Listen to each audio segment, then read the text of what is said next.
дараагийн мэдээг танилцуулъя. Словак улс шинэ хууль баталж иргэний нийгмийг хязгаарлах орлого хийсэн гэж шүүмжлэгчид үзэж байна. За тус улсад батлагдсан шинэ хуулийн дагуу иргэний нийгмийн байгууллагууд санхүүгийнхаа их үүсвэрийг тайлагнах, за тэр дотроо томоохон хандуулагчдынхаа нэрийг ил болгох юм шаардлагатай болж байгаа юм байна. За энэ хуультай холбоотойгоор тус улс даяар олон нийтийг хамарсан чагсаалт сурлаа өрнөж байгаа юм байна. За энэ хуулийн заалтыг мөрдөөгүй төрийн бас байгууллагуудыг бол хуулийн арга хэмжээ авч торгох хүртэлх арга хэмжээ амна гэж мэдэгдэж байна. За энэ одоо хуулийг гол санаачлагч хүн бол тус улсын ерөнхий сайд Роберт Фицо гэж хүн байгаа. За түүний хувьд бол нэлээд популист одоо шинж чанартай ийм улс төрийн бодлого явуулдаг гэж олон нийтэд танилцуулсан. За түүний хувьд бол шүүмжлэгчд нь энэ одоо хуулиар дамжуулан иргэний нийгмийн дуу хоолойг хаах гэж оролдож байна гэж буруутгаж байгаа юм байна. За энэ сарын ихээр бол уг хуулийг эсэргүүцсэн чагсаалт цуглаан орон даяар өрнсөн. За харин энэ одоо чагсаалт цуглааны үр дүнд бол энэ хуульд одоо орох ёстой байсан зарим нэгэн одоо зөрчилдөөнтэй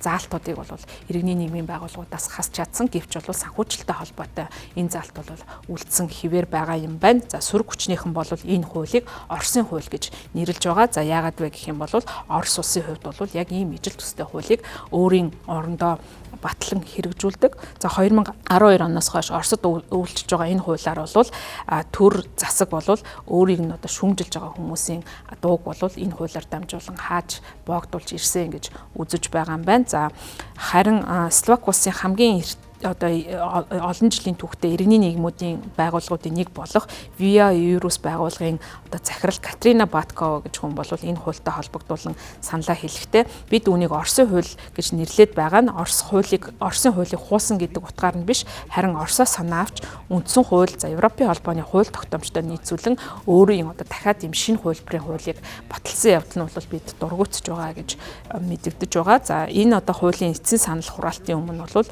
засгийн Еврокомиссоос шүүмжилсэн ийм хариулт бол авсан. За үүний дараа бол төрийн бус байгууллагуудыг лоббист, гадаадын агентлаг гэж нэрлэх одоо заалтыг хуулийн төсөлд багтсан байсныг нь хассан байна. За энэ хууль бол Оросын ч хууль биш, Америкийн ч хууль биш, харин Европын тодорхой боллоо гэдэг ерөнхий сайд Роберт Фицо парламентийн хэлэлцүүлгийн үеэр мэдгдсэн байна. За үүнтэй төстэй хуулийг бол өнгөрсөн жил гүржийн парламентийн гишүүд баталсан. За үүний дараагаас эхлээд тус улсад бол эсэргүүцлийн жагсаал хөдөлгөөн хийхэн өрнөж байгаа.